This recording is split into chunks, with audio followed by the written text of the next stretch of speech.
Hello दोस्तों, स्वागत है आप सभी का। कल एक जातक से चर्चा हो रही थी तो उनका सवाल ये था कि मुझे कुछ समय से लॉसेस चल रहे हैं और मुझे आगे कोई बिज़नेस करना चाहिए या क्या करना चाहिए। तो मैंने बोला सबसे पहले जब सामने वाला जातक हमसे सवाल करता है तो वो सारी चीज़ों को एक बराबर समझने की गलतियाँ कर जाता है। आपको जॉब और बिजनेस ये बस दो शब्द के बीच में आप अंतर करते हो। एक्चुअल में जब हम बात करें कि जॉब क्या चीज़ होगी, बिजनेस क्या होगा, तो बिजनेस के साथ साथ एक चीज़ और आती है, वो होती है इंडस्ट्री। इसीलिए इंसान का सही क्वेश्चन ये होना चाहिए, क्या वो एंटरप्रेन्योर बन सकता है या नहीं, या फिर उसे जॉब करनी चाहिए। जो दो शब्द एग्जैक्ट होने चाहिए वो होना चाहिए, एक जॉब और एक एंटरप्रेन्योर। पहले इन दो के अंतर को समझते हैं, इसके बाद फिर इनके अंदर जो चीज़ें डिफ्रेंशिएट होती हैं उसको समझेंगे। ठीक है, तो चलिए कुंडली में जाने से पहले ज़िंदगी और ज़िंदगी की हो रही चीज़ों को समझना बहुत ही ज़्यादा ज़रूरी होता है, क्योंकि उसके अंदर जो खोजने जाएंगे अगर उसी पे आपकी कमांड नहीं है तो फिर आप उसमें खोजोगे क्या। ठीक है, चलिए सबसे पहली चीज़ होती है, एक होती है जॉब। जॉब क्या चीज़ है? जॉब वो चीज़ है जहाँ पे आप अपने स्किल्स को यूज़ करके किसी दूसरे के लिए एक आउटकम देते हो।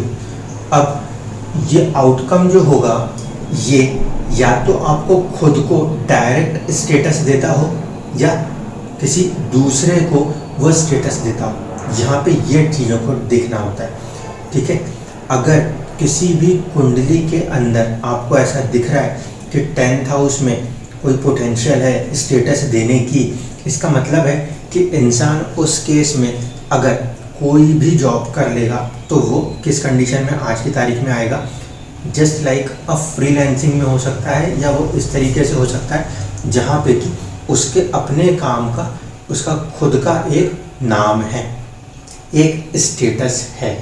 ये बात समझिए। तो यहाँ पे क्या होगा, जॉब के अंदर भी आपको कुछ लोग ऐसे मिलेंगे जो कि अपने आप को एक लेवल पर अपने नाम से अपने काम से जाने जाएंगे, जबकि जॉब के अंदर ही आपको कुछ लोग ऐसे मिलेंगे जिनका 10th हाउस इतना स्टेटस वाला नहीं होगा, वो सिंपली किसी भी काम को करते हुए पाए जाएंगे। हम इसका एक अलग ही एग्जाम्पल ले लेंगे। ठीक है, अब दूसरे शब्द को एक बार समझते हैं। देखिए, एंटरप्रेन्योर वाले में जो इस शब्द का मतलब होता है वो ऐसा इंसान जो कि कभी भी वित्तीय रिस्क को उठाने की क्षमता रखता है, वित्तीय रिस्क को उठाने की क्षमता रखता है, वो होता है हमारे लिए हमारा एंटरप्रेन्योर। तो ये ऐसी कला है जो कि हर किसी को सिखाई नहीं जा सकती। समझिए इस बात को। हर इंसान जो है अपने अपने तरीके से रिस्क टेक करने की थॉट रखता है। हर इंसान खुल के रिस्क टेक नहीं कर सकता।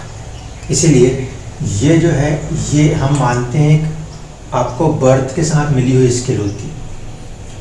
आप इस साइड पे जब आके कोशिश करते हो तो इसमें और इसमें अंतर क्या है? इसमें अंतर इस बात का है कि ये इतने बड़े पैमाने पर होने लगते हैं कि इनके जो प्रॉफिट्स हैं और जो लॉसेस हैं वो काफ़ी वेरिएट हो जाते हैं। इनके चार्ट्स में आपको दो तीन चीज़ें प्रोमिनेंटली समझनी होती हैं। रेदर देन 10th हाउस, यहाँ पे इनका लगन लॉर्ड भी पोटेंशियली हाई होता है, तब जाके इंसान जो है वो इस स्किल को डेवलप करता है। आपको ये अंतर समझना होगा कि रतन टाटा और जो आपके स्टील किंग है मित्तल, या आपके रिलायंस के जो टॉप लोग हैं जैसे कि आप धीरू भाई अंबानी को ले लीजिए, मुकेश अंबानी को ले लीजिए, इनके चार्ट्स में कुछ तो ऐसे पोटेंशियल है जो उनको ये रिस्क टेकिंग कैपेसिटी दे रही है। इसका एक छोटा सा एग्जांपल ले लीजिए। धीरू भाई अंबानी के दो बेटे थे, एक मुकेश अंबानी और एक अनिल अंबानी। मुकेश अंबानी जी का जो चार्ट है कहीं ना कहीं उसके अंदर वो स्किल है जो कि कहीं ना कहीं वो उस चीज़ को पहले से जानते हैं कि आगे क्या हो सकता है, और यही सबसे इम्पोर्टेंट काम होता है इन लोगों के लिए। ये आज बैठ के आने वाले 15-20 साल आगे क्या चीज़ हो सकती है उसको फोर्स करके अपना प्लान करते हैं। आज कोई गाड़ियाँ नहीं बिक रही, लेकिन उसके बावजूद भी क्या उन गाड़ियों की डिमांड हो सकती है उसको ध्यान में रख के ये अगले इन्वेस्टमेंट करते हैं। इनको अपने आगे तक की चीज़ें बहुत ज़्यादा देखने को मिलती हैं, इसी कारण से ये बेस्ट प्लानर्स होते हैं। इस इंसान में क्या होगा, जो जॉब कर रहा वाला इंसान होता है उसकी जो प्लानिंग होती है वो छोटे लेवल की होती है। इसको इस तरीके से समझ लीजिए, कुछ लोग एडवोकेट होते हैं, ठीक है, वो कर तो रहे हैं जॉब और उनकी अपने नाम पे वकालत चल रही है, वो इस श्रेणी में नहीं आते, वो इस श्रेणी में आएंगे। इसमें आने वाले लोग कौन हैं? इसमें आने वाले वो सारे लोग हैं जिन्होंने बहुत बड़ी बड़ी इंडस्ट्रियाँ लगा के रखी हुई हैं। अब इसमें दो टाइप्स हैं इंडस्ट्री के अंदर, एक मतलब एंटरप्रेन्योर में एक होती है इंडस्ट्रियलिस्ट वाला साइड और एक होता है बिजनेस वाला साइड। तो आपको अपनी कुंडली के अंदर पहले ये देखना है कि क्या आपके पास वो स्किल है, वो रिस्क टेकिंग कैपेसिटी है। अगर है then you can go with this, कि बहुत बड़े अमाउंट में मैंने कोई कर्जा उठा लिया और उसके बाद मैंने कोई काम शुरू कर दिया। इस केस के लिए जो प्रोमिनेंट हाउस है, इस केस के लिए जो प्रोमिनेंट हाउस है वो पाया गया है 8th हाउस। क्यों?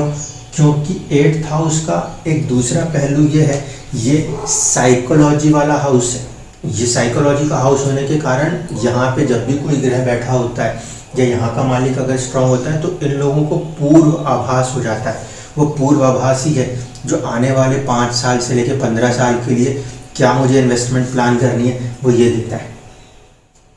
8th हाउस का लॉर्ड और 8th हाउस में बैठे हुए ग्रह इंसान को पूर्व अनुमान की कैपेसिटी देते हैं। एंटरप्रेन्योर स्किल में क्या हो रहा है, रिस्क हो रही है ना, और ये रिस्क किस लेवल की होती है, बहुत ही क्रोनिक लेवल की होती है। उठा तो ट्रांसफॉर्मेशन पूरा उठा और गिरा तो ट्रांसफॉर्मेशन पूरा गिरा। तो 8th हाउस अगर पॉजिटिव पे आता है काम करने, ऐसे लोगों के पास जो स्किल कैपेसिटी आती है कि वो रिस्क टेक कर सकते हैं। कई बार आपको देखने को मिलेगा जिन लोगों के 8th हाउस के लॉर्ड अच्छे ग्रह हों और वो 11 से कनेक्ट हो रहे हों, वो लोगों ने लाइफ में बहुत बार गिरना उठना देखा हो, लेकिन उन्होंने अपनी स्किल को कभी नहीं छोड़ा। इसलिए मैंने आपसे कहा था ये वो स्किल है जो कि आपको जन्म से मिलती है। ये स्किल आप ऊपर से नहीं भर सकते, ये भेड़िए की खाल वाला खेल नहीं है, क्योंकि उसके लिए जो जिगर चाहिए वो जिगर यहीं से आता है। दूसरी चीज़, एंटरप्रेन्योर वाले चार्ट के अंदर 8th हाउस प्रोमिनेंट होगा ही होगा, साथ ही साथ इंसान का जो नाम है वो काफ़ी ज़्यादा होता है। क्योंकि आप देख लीजिए, आप टाटा जी को देख लें, मित्तल को देख लें, अंबानी को देख लें, ये सभी के नाम बहुत ज़्यादा चर्चित हैं। इसका मतलब है कि हाउस ऑफ फेम जो है वो भी कहीं ना कहीं का इसमें इंक्लूड होना चाहिए। यानी कि 11th हाउस जो है, जो कि यहाँ से गिन के देखिए 1 2 3 4, ये इसका केंद्र है, चौथा है ये इसका सुख है। तो 11th हाउस भी आपका प्रोमिनेंट हो जाता है, उस कंडीशन में आपका फेम उतना ज़्यादा बढ़ने लगता है। कुछ लोगों की छोटी छोटी इंडस्ट्रियाँ हैं, वो इंडस्ट्रियाँ चला रहे हैं, वो हैं किस में, वो है इसी केस में, लेकिन उसमें 8th लॉर्ड उनको ये तो बना रहा है, फेम जो है वो उनके पास उतनी नहीं है, वो छोटे लेवल पे एक इंडस्ट्रियाँ चला रहे होते हैं। आपको बहुत सारे ऐसे इंडस्ट्रियलिस्ट मिलेंगे जिनकी छोटी छोटी इंडस्ट्रियाँ हैं अपनी जगहों पे, उनका नाम वर्ल्ड वाइड नहीं है। क्यों? क्योंकि उसमें 11th हाउस जो है वो इतना प्रोमिनेंट पोटेंशियल नहीं दिखा रहा, क्योंकि 11th house house of gains है। अगर वो प्रोमिनेंट पोटेंशियल दिखा देगा तो आपका टर्नओवर उतना ही ज़्यादा बढ़ जाएगा, और जब ये सपोर्ट नहीं करेगा तो टर्नओवर थोड़ा सा कम हो जाता है। तो ये वाली चीज़ आपको पहले समझ में आ गई कि एंटरप्रेन्योर के लिए एक तो 8th हाउस और दूसरा 11th हाउस, इनको देखना है, क्योंकि ये वो लोग हैं जो बड़े लेवल पे चीज़ों को कमाते हैं। और इसके बाद ये लोग सबसे ज़्यादा जॉब्स क्रिएट करते हैं पूरी दुनिया के अंदर, क्योंकि इनके लिए दूसरे लोग काम करेंगे। यहाँ पे इनके लिए दूसरे लोग काम करेंगे, इस कारण से इन चार्ट्स के अंदर आपको सूर्य भी एक प्रोमिनेंट रोल अदा करता हुआ दिखेगा। क्योंकि सूर्य जब जलता है तब दूसरों को प्रकाश मिलता है। इसीलिए इन सभी चार्ट्स के अंदर सूर्य जो है वो एक प्रोमिनेंट रोल में देखने को मिलता है, तब जाके हम उसको एक अच्छा एंटरप्रेन्योर मानते हैं। अब इसमें जो दो यहाँ पे चीज़ें हमने बांटी है, अब इस पर बात कर लेते हैं। देखिए, इंडस्ट्री क्या है? इंडस्ट्री वो है जो कि सर्विस देगी। इंडस्ट्री वो है जो कि सर्विस देगी, और सर्विस के अंदर भी क्या होता है, इसके अंदर इंडस्ट्री क्या करके देती है? मोस्टली मैन्युफैक्चरिंग्स करके देती है।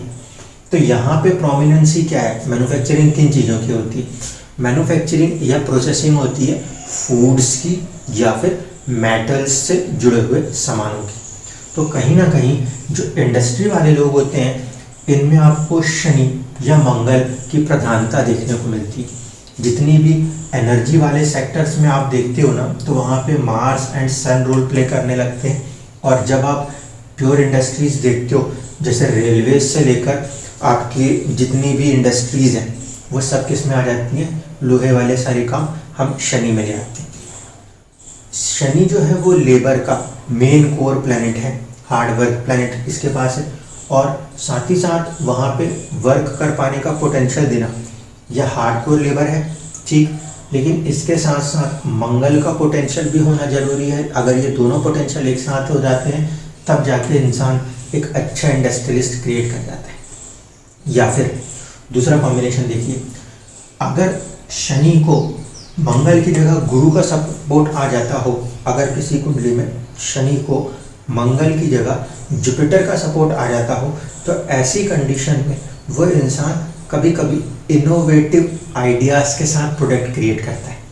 इनोवेटिव आइडियाज़ के साथ प्रोडक्ट क्रिएट करता है, तो वो वाली कंडीशन भी हमें शनि के साथ देखने को मिलती है।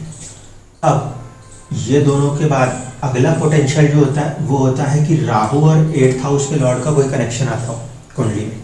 ये क्या होगा? राहु जो है वो है अकल्पनीय आपके सोचने की ताकत, ऐसी चीज़ें जो कि एक फिक्शन मूवी के अंदर सोची जाती है।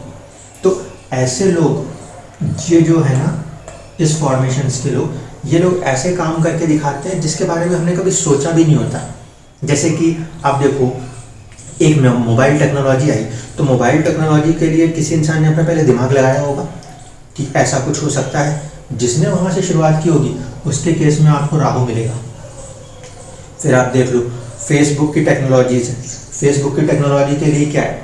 थोड़ा सा उसमें रिसर्च चाहिए, इंजीनियरिंग्स चाहिए। तो रिसर्च, इंजीनियरिंग्स ये सब कहाँ से आती है? 8th हाउस से। दुनिया बदलती है ना रिसर्च के बाद, दुनिया बदलती है कुछ गुड इंजीनियरिंग वर्क्स के बाद, ट्रांसफॉर्मेशन से। वो 8th हाउस का ही तो पार्ट है। तो जब इसका कनेक्शन राहु के साथ होता है तो वो चीज़ों को बढ़ा देता है, यानी कि इंसान की जो एक सोचने की क्षमता है या उसके खोज कर पाने की क्षमता है वो काफ़ी बढ़ा देता है जब राहु 8th हाउस के साथ कोई भी संबंध बनाता है। तो ये वाले जो लोग हैं, ये लोग क्या करते हैं? ऊपर वाले लोग तो वो हैं जो इंडस्ट्री डाल देंगे और किसी एक चीज़ की चली आ रही चीज़ में भी इंडस्ट्री काम करती जाएगी। लेकिन अगर राहु ने सपोर्ट किया होता है तो वो इंडस्ट्रीज़ के अंदर भी कुछ ना कुछ नया नया मॉडिफिकेशन लाते हैं। जैसे कि आप देखोगे, सभी की सभी जो आपकी गाड़ियों की कंपनी है, ऑटोमोबाइल सेक्टर है, उसके अंदर क्या होता है? वो हमेशा 6 महीने या साल भर में कुछ ना कुछ नया नया ऐड करने की कोशिश करते हैं।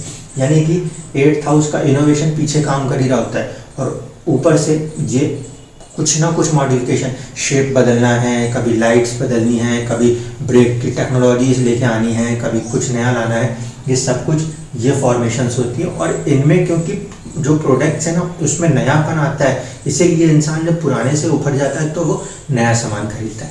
अन्यथा क्या होगा? आपने एक बार गाड़ी खरीद ली तो उसकी तो अगली गाड़ी नहीं बिकेगी, लेकिन उसमें मॉडिफिकेशंस आने लगते हैं, वो नई चीज़ें जो आने जुड़ने लगती हैं वो उनको धीरे धीरे गेन्स देती हैं। तो यहाँ पे इंडस्ट्री वाले पॉइंट में ये दो इम्पॉर्टेंट प्रोमिनेंट फैक्टर्स देखने पड़ते हैं। अब बात करता हूँ बिजनेस को लेकर। बिजनेस जो होता है वो बेसिकली वो डोमेन है जहाँ पे इंसान एक इन्वेस्टमेंट करता है, ठीक है। यहाँ पे भी फाइनेंशियल रिस्क लेनी होती है, इन्वेस्टमेंट की जाती है, लेकिन यहाँ पे की गई इन्वेस्टमेंट जो होती है वो वो वन टाइम इन्वेस्टमेंट होती है, ध्यान रखिएगा। इस पे जो इन्वेस्टमेंट रहती है ये वियर एंड टियर वाली अलग होती है। इसमें जो इन्वेस्टमेंट की जाती है ये होती है आपकी किस लेवल की, ये वन टाइम इन्वेस्टमेंट होती है। लेकिन बिजनेस में बहुत ही प्रोमिनेंट चीज़ क्या है कि बिजनेस हम 7th हाउस से देखते हैं, जबकि सर्विस हम 6th हाउस से देखते थे।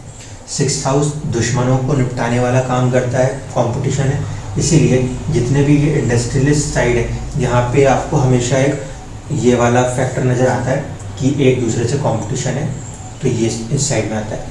हैवी लोन्स लेना होता है ना, जो कर्ज लेने होते हैं बड़े बड़े इंडस्ट्रियलिस्ट को, वो 6th हाउस देते हैं, तो ये इसका हिस्सा होता है। 7th हाउस होता है बिजनेस में।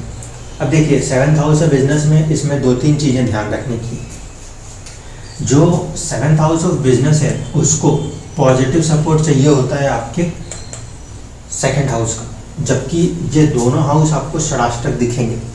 ये दोनों हाउस आपस में 6 और 8 हैं, लेकिन कुछ पर्टिकुलर चार्ट्स के अंदर कुछ ऐसे पॉजिटिव योग्स फॉर्म होते हैं जिसमें कि 2nd हाउस और 7th हाउस के लॉर्ड्स अपने आप को पॉजिटिवली कनेक्ट कर जाते हैं। 2nd हाउस का लॉर्ड 7th हाउस के लॉर्ड से पॉजिटिवली कनेक्ट कर जाता है।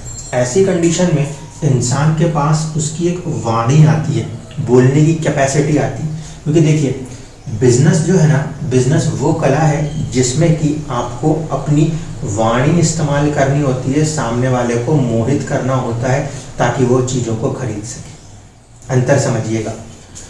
ये पूरा इलाका इस साइड से इस साइड का जो आप देख रहे हो, ये पूरे का पूरा मैन्युफैक्चरिंग है, ये लेबर स्किल्स इंटेंसिव इंडस्ट्रीज का पार्ट है। लेकिन इन सामानों को बेचने की जो कला चाहिए वो वाणी में होती है, वो वाणी यहाँ से आती है।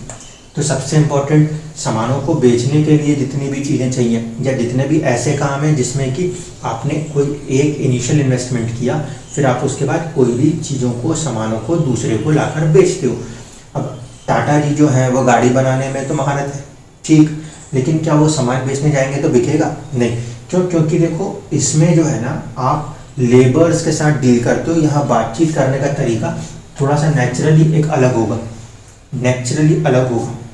ये ज़रूर है कि इन लोगों की जो बात करने का तरीका होगा वो फ्रेंडली तो होगा, लेकिन वो जिस चीज़ को डील करते हैं वहाँ पे उनका एक तरीका अलग हो जाएगा। यहाँ पे जो इनका बात करने का तरीका होता है, आप देखोगे कि सेल्स के लिए जब लोग आते हैं तो कई बार उनसे लोग रूडली बात कर लेते हैं, फिर उनमें भी पोलाइटनेस अलग ही रहती है। तो बिजनेस के लिए सबसे क्रूशियल होता है कि 2nd हाउस जो है ना, उसमें कोई हार्ड प्लैनेट नहीं आना चाहिए। हार्ड प्लैनेट मतलब क्रूर ग्रह नहीं होना चाहिए, सूर्य, शनि या फिर मंगल। अगर ऐसा बैठा है तो पता चले ये बेचने जा रहा है और ऊपर से गाली दे रहा है, सामान बिकेगा ही नहीं। अब देखो कि बहुत सारे लोग जो बिजनेस या सेल्स के अंदर हैं, उसमें से कुछ लोगों की इतनी पोलाइटनेस होती है कि उनके बात के ढंग के बाद अगर उसने नहीं भी खरीदा तब भी इंसान उससे प्रभावित रहता है। तो जब कभी भी आपको बिजनेस को चेक करना हो तो बिजनेस में सबसे पहले ये चेक कीजिए कि 2nd हाउस की पोजीशन कैसी है। 2nd हाउस अगर किसी भी कंडीशन में, 2nd हाउस अगर किसी भी कंडीशन में आपको ऐसा दिख रहा है कि बातचीत में जो वे है वो पोलाइटनेस खो रहा है, तो मान के चलिए कि आप बिजनेस में उतना अच्छा गेन नहीं कर सकते। क्यों? क्योंकि बिजनेस की जो एक्चुअल जड़ है वो यहाँ से टिकी हुई है। अगर आपका कम्युनिकेशन अच्छा है तब आप जाके बिजनेस के अंदर पॉइंट आउट कर सकते हो, ठीक है। तो बिजनेस में जो इम्पोर्टेंट प्लैनेट है वो क्या?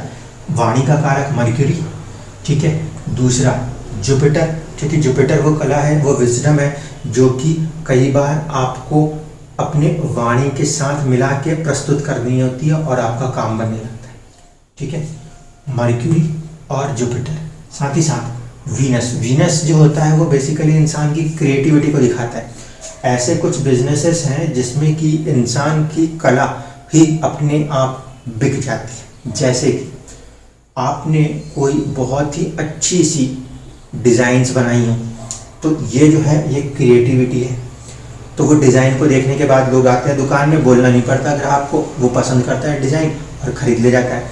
तो ये वाली चीज़ जो है, ऐसे वाले जहाँ पे ये चीज़ों को तो बना रहे हैं लेकिन वो चीज़ें किस नेचर की हैं, इतनी फाइन आर्ट नेचर की हैं कि अपने आप ही बिक जाती है। तो वो भी एक तरीके का बिजनेस है जिसे हम हैंडीक्राफ्ट में देखते हैं, ठीक है। हैंडीक्राफ्ट वाले भी क्या है, पैसा लगा रहे हैं, साड़ियाँ बनाते हैं, मैट्स बनाते हैं, उस उम्मीद से कि ये पैसे के साथ उनका एक बिज़नेस चलेगा। तो वो बिज़नेस वो बोल के कुछ नहीं बेचते, भाई वो अपने जो कपड़े गारमेंट्स जो कुछ भी बनाते हैं उसके अंदर क्रिएटिविटी दिखाते हैं और वो क्रिएटिविटी इंसान को पसंद आती है और वो निकल के ले जाती है।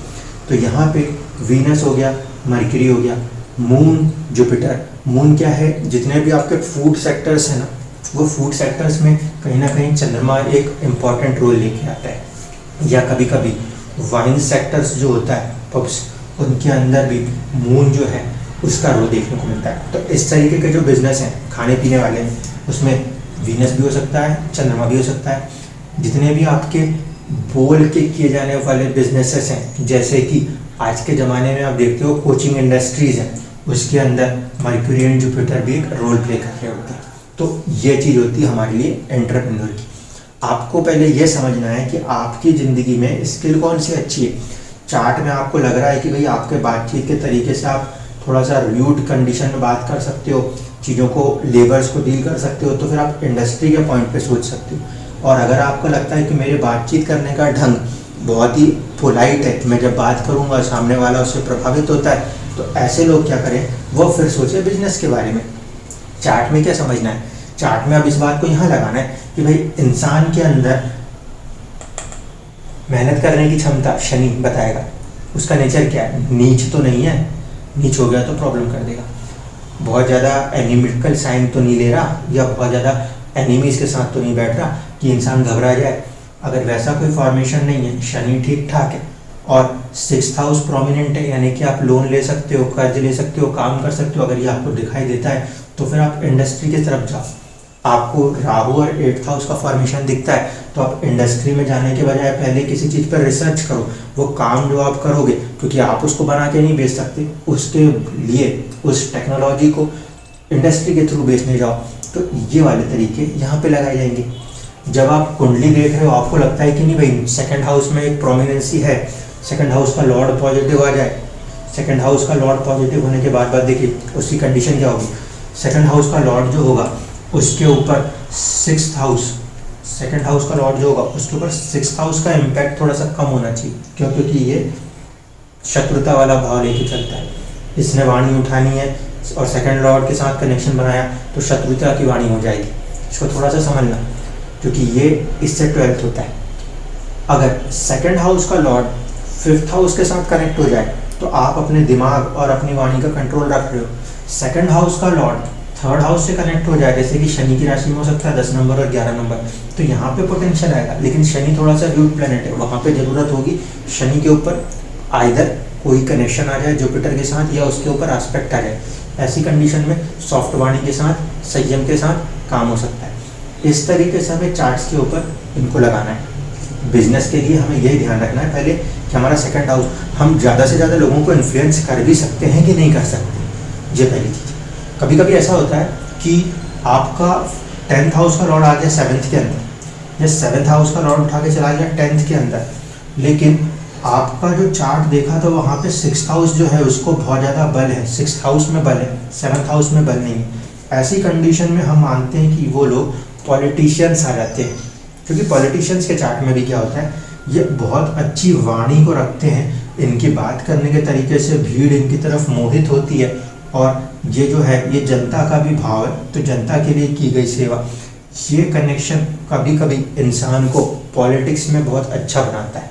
वो क्या है, पॉलिटिक्स, पॉलिटिक्स सर्विस है। रीज़न क्या होता है, 6th हाउस के अंदर बहुत ज़्यादा स्ट्रॉन्ग पोटेंशियल है कंपेयर टू 7th हाउस, और 10th हाउस स्टेटस बहुत अच्छा है। साथ ही साथ वाणी जो है इंसान की वो काफ़ी बहुत ही काबिल वाणी है, तो वो लोग अपने वाणी के दम पर पूरी दुनिया में राज कर जाएंगे। इसी तरीके से कभी कभी यही फॉर्मेशंस आपको बहुत अच्छे सिंगर्स के केस में दिखेगा, बट वहाँ पे वीनस एक रोल लेके चलेगा। जॉब के अंदर जो होता है, इसमें भी बहुत सारे अलग अलग वेरियस कैटेगरीज होती हैं। इस पर मैं अलग से एक पूरी वीडियो बना के चर्चा करूँगा। एक वो है जो लेबर इंटेंसिव है, एक वो जो है ब्रेन इंटेंसिव है। फिर जॉब के अंदर ही आप पाओगे तो फिर आप बोलोगे मैनेजमेंट की जॉब हो सकती है, हायर पोस्ट हो सकती है, तो वो चीज़ों को लेकर अलग से डिस्कस करेंगे। यहाँ पे आपको मेन चीज़ ये थी कि जो भी लोग मुझसे ये सवाल करने आते हैं कि हमें जॉब करनी है या बिजनेस, तो भैया पहले आप ये बात समझो कि आपके अंदर जब आप बिजनेस कहते हो तो क्या आपके अंदर ये स्किल है कि आप कोई नुकसान को उठा लोगे। अगर नुकसान उठा सकते हो तभी आप कर्ज लेके या तो यहाँ उतरो या तो यहाँ उतरो। अगर आपकी वाणी अच्छी है और आप नुकसान उठाने की क्षमता रखते हो तो अपने वाणी पे भरोसा रख के फिर आप बिजनेस में उतरो। अगर आपकी वाणी ही नहीं आपको कंट्रोल कर पा रही, आप दूसरों के साथ अच्छा एक डील नहीं कर सकते, उस कंडीशन में अगर एंटरप्रेन्योरशिप है लेकिन आपके पास पोटेंशियल है तो फिर आप किसी मैन्युफैक्चरिंग की तरफ जाओ, इंडस्ट्री की तरफ चले जाओ। ये करना है। ऐसा नहीं कि बस चार्ट के अंदर यहाँ पे ये बैठा और वहाँ पे वो बैठा और हर इंसान उठ के चला गया, ऐसा बिल्कुल नहीं करना। क्योंकि ये लगन कुंडली है, लगन कुंडली से ज़्यादा इंपॉर्टेंट हम यहाँ पे D10 को भी देंगे, क्योंकि लगन कुंडली में बैठा हुआ ग्रह कभी कभी D10 में नीच हो गया तो वो दशा, उस ग्रह की दशा बहुत ज़्यादा प्रॉब्लम्स करने लगती है। इसको समझ के चलिएगा। मुझे उम्मीद है कि आपको कम से कम पहले ये कंसेप्ट समझ में आया होगा। कुंडली पे लेकर आना तो मेरा काम है, आप अपनी लाइफ में इस बात को समझें कि ये सेक्टर क्या डिमांड करता है और ये सेक्टर क्या डिमांड करता है। उसके बाद अपन उसको इस चार्ट्स के ऊपर भी जरूर देखेंगे। धन्यवाद।